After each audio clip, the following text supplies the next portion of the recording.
আমরা বলছি যে আমরা ওসি হীরাপুরকে সম্পূর্ণ সহযোগিতা করব। একদম যদি আমরা নাও করি আমাদের দ্বারা হয়তো হচ্ছে না সেই জন্য আমরা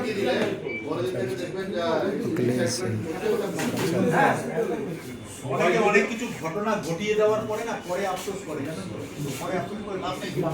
দেখুন স্যার একটা দলের কর্মীরা আমরা থাকবো কাউন্টিং হলের ভেতরে, হ্যাঁ এটা আমাদের সাথে কোনো মোবাইল থাকে না। যদি আমি শিবানন্দকে বলেছি ওকে এলাকায় থাকতে, কারণ আমরা যাচ্ছি, কারণ কাউকে তো থাকতে হবে, শিবানন্দরা এরা এদিকটা দেখছে। সেই জন্য স্যার সবাইকে ওই জিনিসটা কিন্তু নিজের লেভেলে বলে যেতে হবে।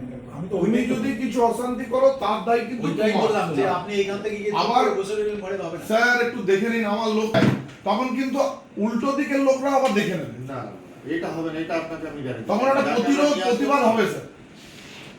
যে কোনো লিডাররা সব ভেতরে আছে, কাউন্টিং এ আছে, নিউট্রাল বিচার না পায়, তখন কিন্তু স্যার পাবলিকের প্রতিবাদ প্রতিরোধ হয়ে যাবে। আমরা আছি আপনাদেরকেও তো ওই জন্য স্যার বললাম একটু না, পুরোটাই ভরসা আছে আপনাদের, ভরসাতে তো আপনাদেরকে তো এই জন্যই বললাম যে আপনারা এইখানেই কথাগুলো শেষ করে দেবেন না। শান্তির যে বার্তা আপনারা দিলেন সেই শান্তির বার্তা এখানেই শেষ করে দেবেন না, শান্তির বার্তাটা আপনারা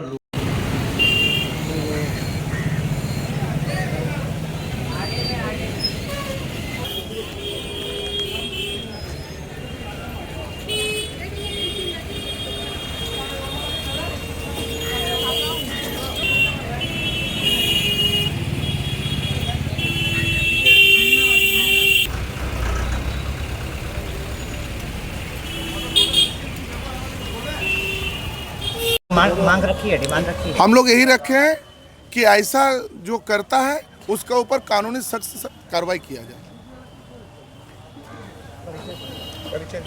मैं पूर्णेंदु चौधरी, ब्लॉक का अध्यक्ष, मेरा ब्लॉक का सह अध्यक्ष शिवानंद बाबू।